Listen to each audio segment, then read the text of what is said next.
The distinct opportunity in this particular session is going to be able to talk to 3 industry experts. That actually doesn't include me. I'm just the conduit and the messenger. That's kind of my unique ability in life. But we're going to have Terry Aberhart up here. We're going to have Matt Gosling up here. We're going to have Elston Solberg. And I would say outside of Neil Wiens, the inventor, and a few other people in the network, these guys contain the most knowledge about the product and the practices that we're going to be talking about. Just to talk about Aberhart Ag a little bit.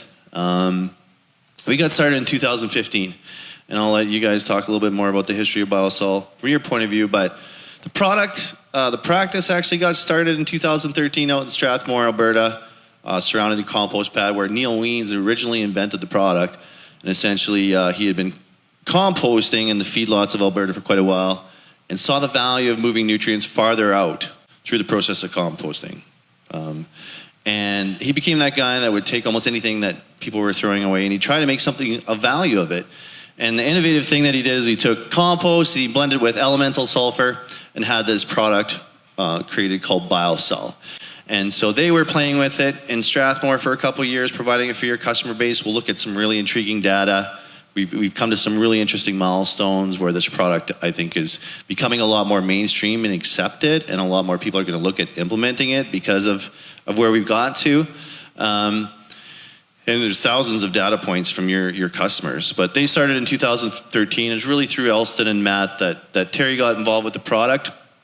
And we started in the spring of 2015. We're the first folks in Saskatchewan to put some on the family farm there. And I remember going out there and we had the spreader and the pile, and we weren't sure exactly all about the product, nature of the product.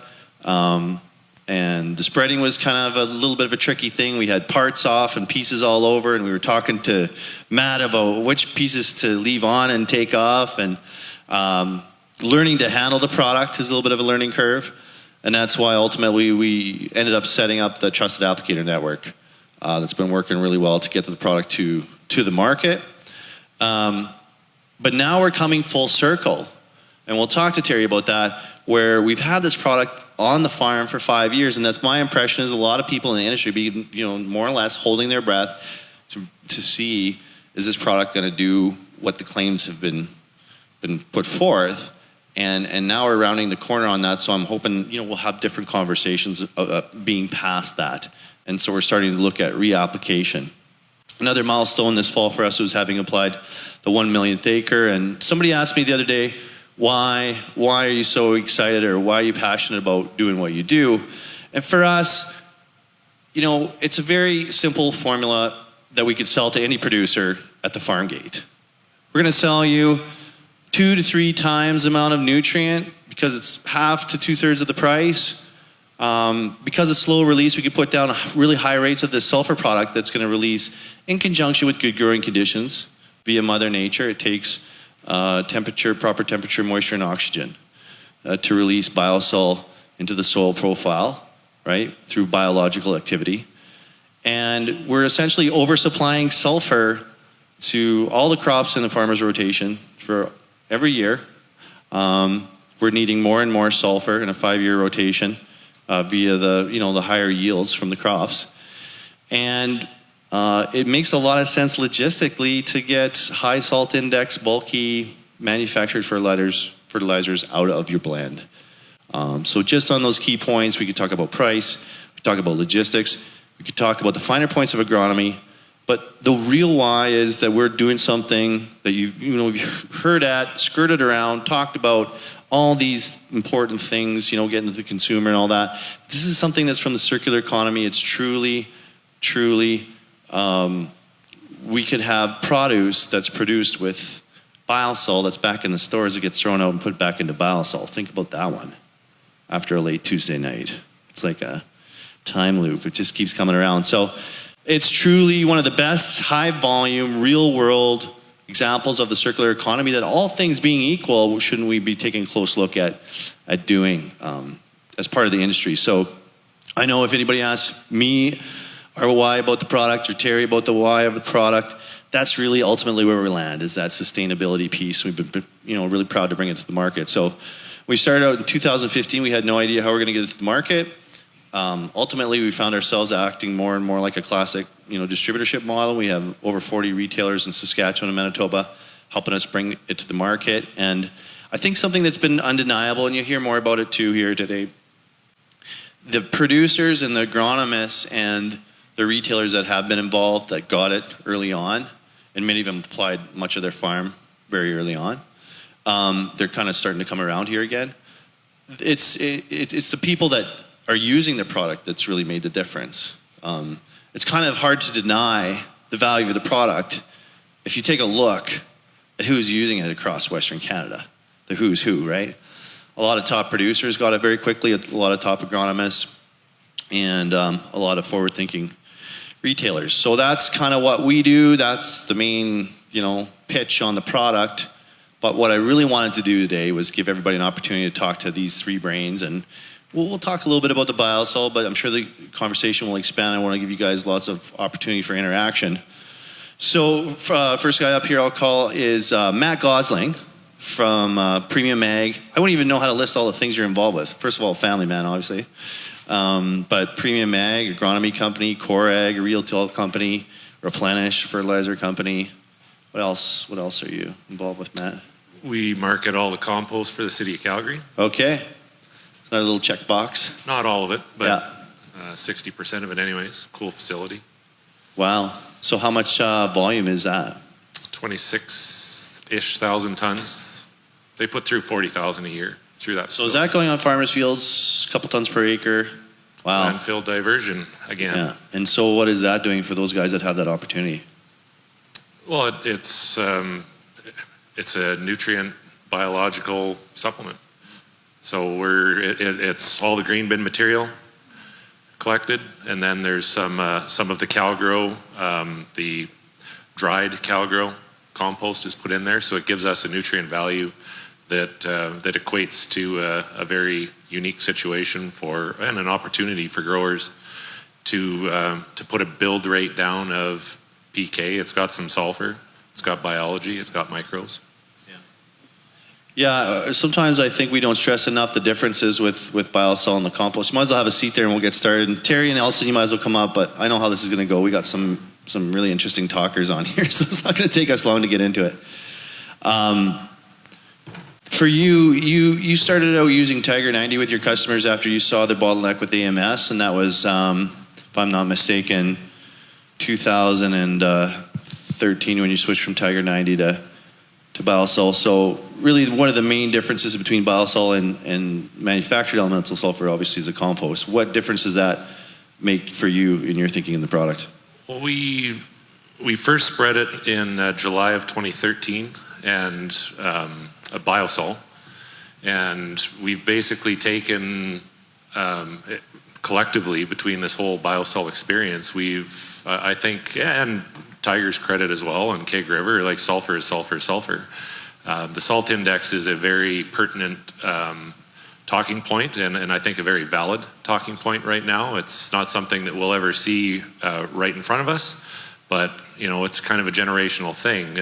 More and more and more fertilizer, I don't think is going to equate very well for our soils. So we've taken collectively as an industry, and I think we've turned sulfur, the perception of it as being more than just a micronutrient. The more nitrogen we take up, the more sulfur we need, and it is crop specific. The salt index was the big thing, and we've always broken things down to a cost per pound. So typically ammonium sulfate is going to be a 40 cent a pound of actual sulfur. Tiger in our geography is going to be about 20 to 24 cents per pound of actual sulfur. And in our geography, for the most part, the Bio-Sul is going to be less applied. It's the easy button kind of philosophy. So for 6 years, Elston and Brent Tarasoff really kind of mentored me in my young agronomy career, and sulfur was one of the biggest impacts that I immediately made in my advice to our farms, to the farm clients that we were working with. So my quick start personality kicked in, and I bought a spreader without any elemental sulfur to spread. But it was a really good business plan as far as the spreading opportunity went, because I had to spread ammonium sulfate every single year. So we used Tiger for 3 years. We were, I think, inadvertently one of the biggest customers for Tiger at the time through all of our clients. And I don't know if we got the graphs to kind of show this, but the evidence, you cannot argue with the data, so to speak. And like the gentleman in Tiger said yesterday, very good presentation, by the way, sulfur, the sulfur soil test, we've never really, it's really hard to put weight on that, but when we've got several thousand soil tests up there. It hasn't just been bullshit since 2004. I hate the acronym for We just Bio-Sul. want to make sure that this technical thing is correct. That's actually Bio-Sul. So for the first 6 years of my business, we were using very aggressive rates of ammonium sulfate on every single crop. And if it's high, ask why. If it's low, you know. So at a soil sulfur level of 20, that was kind of what Brent coached me with in his cross-referencing with all my notes, that you're basically empty. So we went to a 100-pound application of Tiger for 11, 12, and 13. Spooky, it worked. The numbers went up. There were 33, 30, and 46, and then we switched. So yes, there will be some carryover from Tiger influencing some of those Bio-Sul numbers, but for 6 years now, 7 coming up, that's really hard to argue with. We're putting sulfur in the soil. And then the tissue test part of it, you got that one up? Yeah. So hard to read, but we got barley, canola, peas, wheat, and all of our histories when we started using each of the products. And you take a one-off glance at that, and there's a lot more green and yellow bars. So yellow is basically within range, red is deficient, and green is excessive. Excessive is not detrimental to any other issue or nutrient in the plant. So that's 3,400 sets of data right there. And how many, these were 4,000 some here, data points on this one, I think. Yeah, I did cumulatively, that up, but you can see the clientele numbers going up here. So, well, yeah, it's not just a canola thing either. I think the only thing that I would have challenged you in your presentation yesterday was, I think, peas, legumes, anything that nodule. The Pea Nitrogen uptake is 3.5 pounds per bushel. Not many people realize that that's more than canola. More nitrogen, more canola. We've seen really good responses in our peas, but the wheat proteins, it is, when you change a macronutrient pillar, you have to expect that you should probably change some of your other ones. So the nitrogen use efficiency is one of the biggest benefits. So we're seeing higher yields with the same amount of nitrogen, because that's typically not something that a bunch of growers are going to influence or drop. They're always scared to put down less nitrogen. So we're seeing more consistent protein in our wheats, and everybody says, well, does that mean my malt barley is going to get higher protein? No, it just means that we have to be super cognizant to be more aggressive, conservative, whichever way you want to look at, lowering our nitrogen application in our malt barley. You guys got that? Okay, that's what we're going to do. Elston, where were you from in this whole, where were you 2004 to 2020? What happened? Well, hang on, I got to turn on. Yeah. Hey man, it's not too early for Christmas. I was going to catch you on that. We wish you a Merry... Oh. You kind of, hey, you could grow a beard to match the hair and you got something. To match your generosity. I'm not going to sit on your knee and ask for a present for Christmas. Even though the urge is almost overwhelming. All right, so where was I in this period? Yeah, I started my elemental sulfur research in 1979, so that tells you how long I've been doing this. I've been a sulfur nut ever since, and at the end of the day, obviously, I'm a big believer in Bio-Sul, but at the very end of the day, I'm an even bigger believer in sulfur in general. And the thing that I always say to growers is that every crop needs sulfur every year. That was actually a Tiger manifestation some years ago, and I was involved in some of that. And then they went to the 100-pound thing, which helped on the logistics side, and you can see some of the positive results that are up here. And I just think the overwhelming message that I can give everybody in this crowd is use sulfur every year, and even better yet, put down large amounts of sulfur every 3 to 6 years, hopefully in the Bio-Sul form. But if you're also using Keg River, Tiger, Montana 90, all of those will work very much in your favor. And what we've learned over the last few years is relearned actually, some really simple stuff. When all plants have high levels of sulfur in them, those high levels of sulfur turn into molecules that are called phytoalexins or glutathione, and those are stress fighters. And when a plant is full of sulfate sulfur, what it does is immediately turns that sulfate sulfur back into some elemental sulfur, and that acts like a plant antibiotic. And so what you end up with, and if you think about that a little bit, what were the first antibiotics that humans started using based on? Sulfur molecules, still are, most of them. So you end up with a plant that's better balanced, as Matt said, with nitrogen. So you got, if you do your good job of your crop planting, you've got more yield, more quality, higher protein, except in malt barley, where you have to be mostly worried about nitrogen, and you can grow more yield and still have good proteins. What you end up with is a plant that sort of has multiple layers, multiple defense layers that fight off diseases and insects and all kinds of stuff. And so that's a really big deal. The first thing, we're looking at a data set here between these two. And if you can flip to the tissues, it's the biggest data set of on-farm, like this represents hundreds of thousands of acres. And it's one of the biggest data sets you'll ever see that clearly shows that the concept of elemental sulfur, be it Tiger 90 or Keg River or Bio-Sul, it works. And what you're looking at here is the amount of sulfur that's in the plant and the shift from deficient to high. And you really can't overdo sulfur in plants. But what it doesn't show, and I'm sure Matt has the data, is the N-to-S ratio in the plant. And once we start zoning in our N-to-S ratio in plants, our ability to grow more crop per inch of crop available water per input goes up dramatically. And then the next challenge is to start nailing down the N-to-K ratio. And once you get those two ratios nailed down, man, you're off to the races. And some of you heard a bit of my talk yesterday with water use efficiency.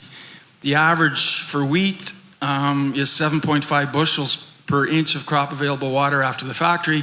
When you get your N-to-S nailed down, when you get your N-to-K nailed down, you can start hitting 10s. And I'm not BSing. That's for real. And that's where a whole bunch of the future opportunity lies. So the one message from this panel, from me especially, is sulfur every crop every year. Yeah, some crops need more. If you're into a system where you're putting on large amounts every 3 to 6 years, you're on the way to success, even more success. And then the next challenge will be to moderate your potassium levels. And the beauty of putting on large amounts of elemental sulfur every few years is now you freed up tank space.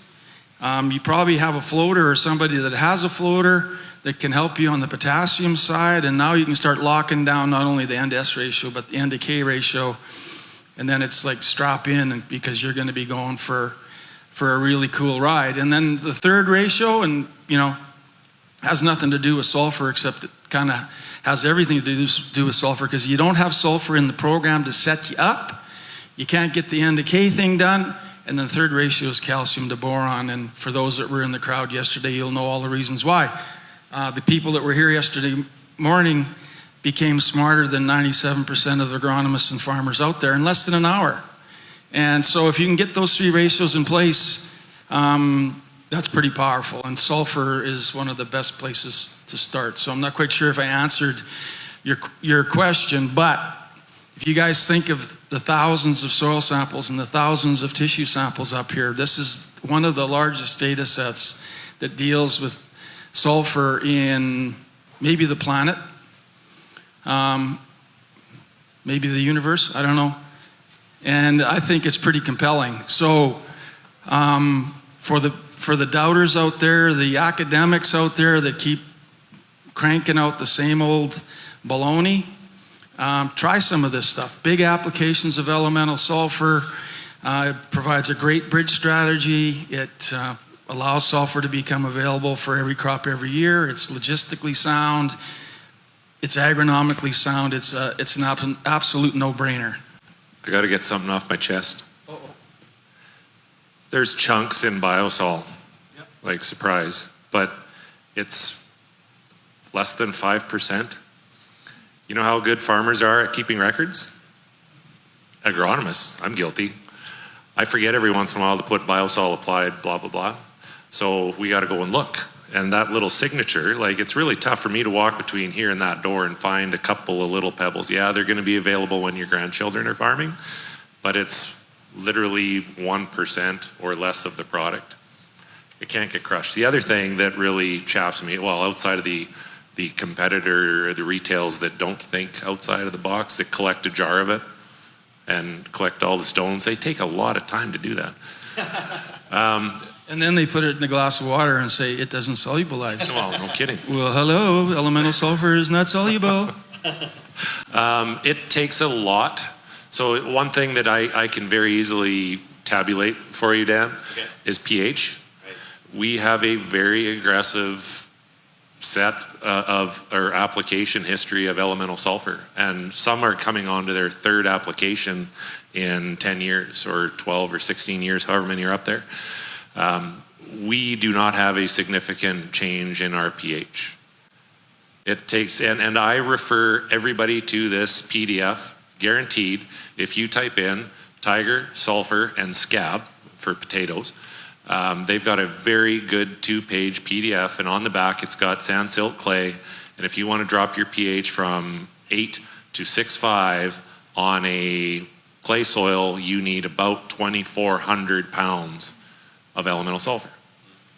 So it's going to take a long time, and all we can provide that, by the way. We can supply that. Yeah, all fertilizer. Well, and no kidding, because I've got some irrigation that where our water source is putting our pH from 7 to 8 within 5 years, and everybody's seen the pH graph at 8. Almost all of our nutrients outside of moly gets less available. So now I'm trying to talking to growers in southern Alberta about sulfur burners. Right on. So Terry, you're going to account for your activities and your whereabouts from 2004 to 2020 in an entertaining way for the audience here, succinct, but at the same time humorous and probably poignant. not as entertaining. But first of all, I think there's a lot of electricity going on in Elston's brain there. I think that's what's powering the Christmas lights. And I have to shamefully admit I was not in Elston's presentation yesterday, so I'm still part of the 3%, I guess. So take what I say with a grain of salt. But that being said, I guess for me as a farmer and an agronomist as well, we started working with elemental sulfur quite early on and on our farm and with our clients. And I think shamefully there's still an amazing amount of misinformation about elemental sulfur, period. And from an agronomic standpoint, when you have, sulfur is only one of the only nutrients that we can apply in large amounts ahead of time, that we don't have elemental sulfur, that is, that we can apply in large amounts ahead of time, that we don't have the risk of, leaching and loss, and essentially, will release itself along with, the yield potential, moisture and humidity and all those, temperature, all those wonderful things. So I think for me where things really clicked probably in the middle of my agronomy career, we were really starting to focus on higher efficiency products, whether that was things like using Jumpstart or S15 and those kind of products, combination products. They were really good for variable rate programs, because you kind of kill a couple birds with one stone in one tank and those kind of things. But they were all also costing more. And I think where it really started to click in for me is when we went on a tour to Argentina. And one of the challenges there is they have 1 year rental agreements, and most of the growers there are not investing into the land into the long term because they don't know if they're going to have it. And one of the hugest concerns of the government there was they're seeing declining phosphorus levels and whatnot in the soil, and they're really, really concerned about eventually being able to, their yields are going to start going backwards. And so I came back kind of with a different outlook from that trip and started to think that, we need to think more about the longer term. And I mean, we're all fairly aware that in most cases, none of us are putting on enough phosphorus or potassium or sulfur to keep up with nutrient removal. And here in Canada, we have a lot larger soil bank to begin with, so we can behave poorly for a lot longer. It's kind of like a nice inheritance from your parents or something, but it's going to catch up to us eventually. And so we started looking at, hey, how do we actually get the right amount of nutrients in our soil and in the most effective way? And what we also saw, is working with our clients in our own farm. I'm a bit of a tissue test addict. It's got a bit of a problem with that, but I like tissue testing things multiple times through the year and all kinds of stuff. And we started to see that even with really fairly aggressive sulfur programs where we're combining S15 and ammonium sulfate and up to 35 pounds of sulfur, we'd be running out of sulfur in our tissue tests in mid-season or later season on those years where you have really good yield potential. And as a grower, there's only so many times you have the opportunity to hit those really big yields. And so now, are you prepared when you see that to go, find a spreader or get some liquid sulfur and put it on the crop to try to capture those few times you have to put some extra yield in the bin and capture that revenue when you have the opportunity to do that? And anywhere we have an elemental program, it's just that the levels were there. And so those are some of the things that I think made a lot of sense for us and still do. And what we've seen in the whole time that we've been working on the Bio-Sul program now, we've just seen oodles and oodles of tissue tests every year on our own farm and with our other clients that are on the same kind of program where our levels are good. We've got no issues. And when those years come along where you have the ability to grow really good crops, it's just there and something you don't have to worry about. So that's one variable we can take out of the equation and then spend more time managing other things that are higher risk and need more attention, whether it's nitrogen or phosphorus or your fungicide application or whatever it may be. So it's my little, maybe not quite as long of a rant as these guys, but my little rant. Actually, it was as long. Yeah. So your perception is shorter. Like time actually contracts when you're talking, but for the rest of us, it was expanding. Okay, you brothers. Hey, just a couple things. I was elongating when you're talking, that's just. Dan, a couple things popped into my head while Matt and Terry were speaking after I went on my rant. And, I really like the sulfur signature thing. As simple and as goofy as it might seem, it's pretty powerful. One of the things that we need to realize too is that when we stage this product Bio-Sul in the field, it then has to go through a spin spreader that's cranking at 900 to 1,000 RPM, and so those little nuggets you see in the pile get obliterated when they come flying out of that spreader. So that's something to think about. And so the signature that you might anticipate in the pile is quite a different signature that comes out of the spin spreader.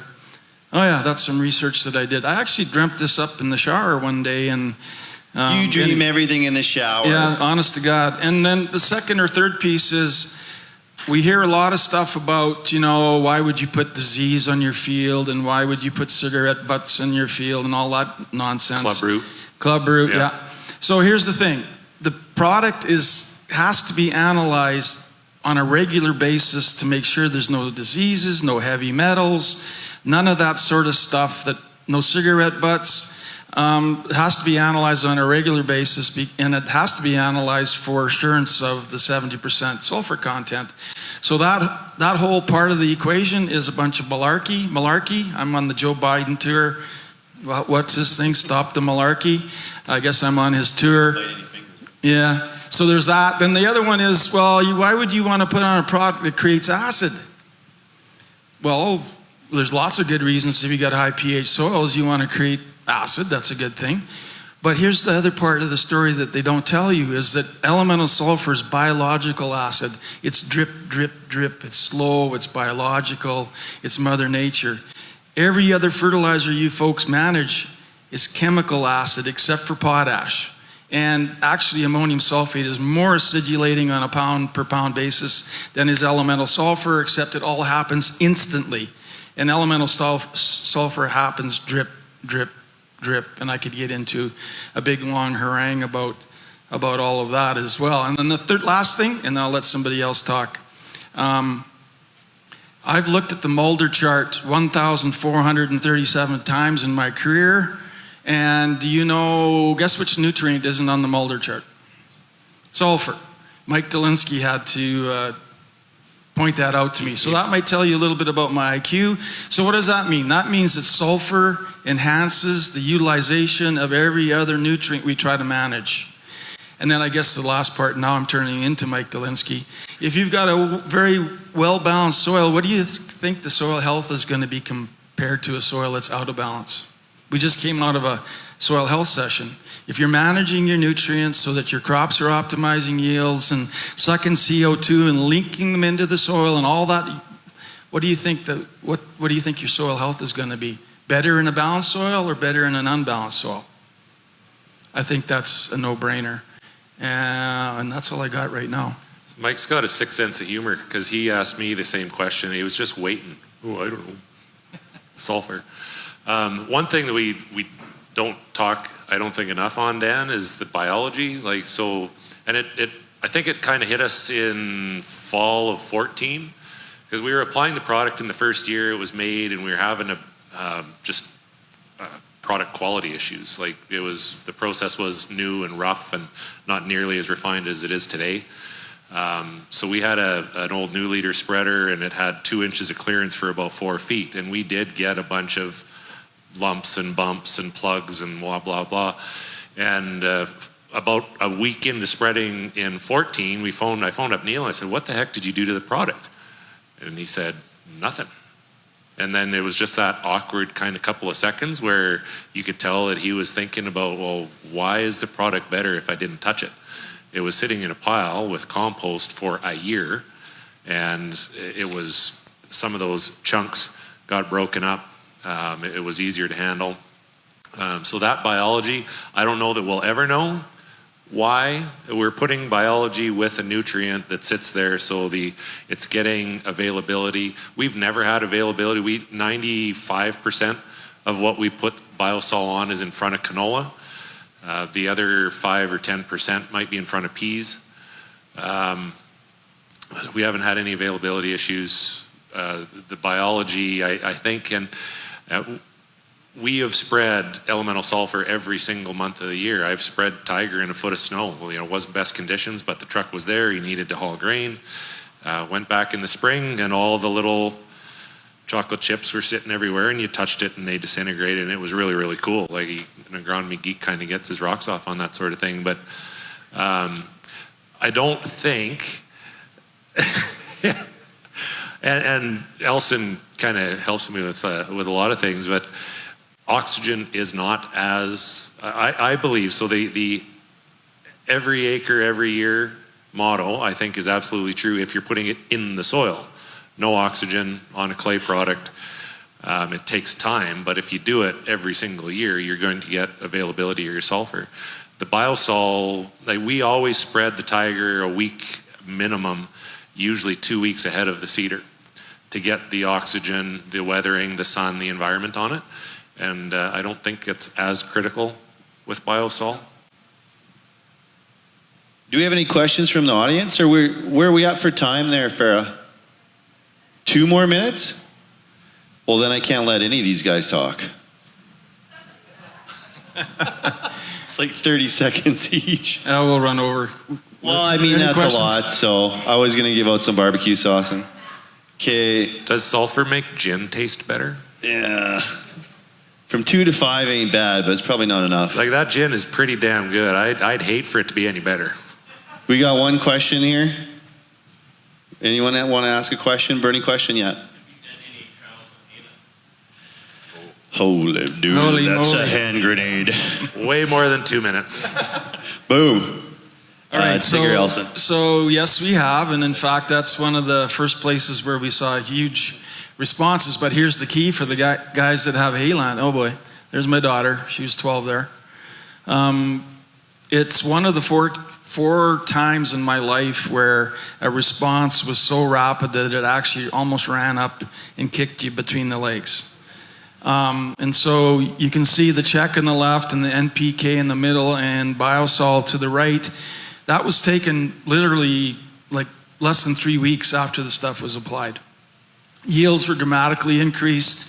We had some experimental stuff in there, and we took 2 cuts that year. And so dramatic visual responses, dramatic yield responses, but guys and gals, this is the thing.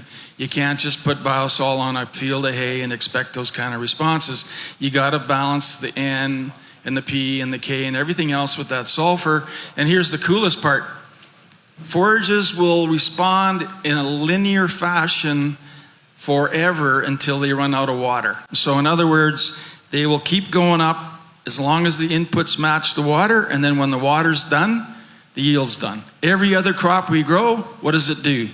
It increases. If the inputs are increasing here, the yield goes like this, it peaks out, and then it declines. Only forages will keep going on a linear fashion forever if the nutrients are there in balance. And of course, water is one of the big nutrients, and that's what we saw here.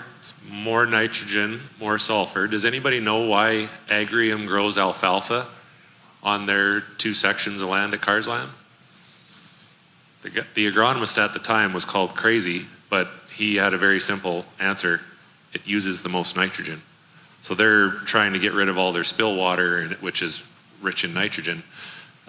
More sulfur, or more nitrogen, more sulfur, and grass has, you told me years ago, an unlimited response curve to nitrogen to a point where it runs out of water. Yep, just till you run out of water. So yeah, we've done lots of research on grass. The soil column one is part of this was organic. This organic. And it's still the soil column on the right, like pretty high. A high shortage or a, really? Well, you need some elemental sulfur in your program, dude. That's the easy button. We just did some organic land in Saskatchewan with Stuart McMillan, and we're going to watch that closely because there's something that happens when you actually apply sulfur on sulfur deficient land of any kind. It's visceral, whereas for a lot of people expecting some sort of sham wow, if you've had a really good sulfur program, you're not going to see magical results from this. But yeah, put it somewhere where it can come to life.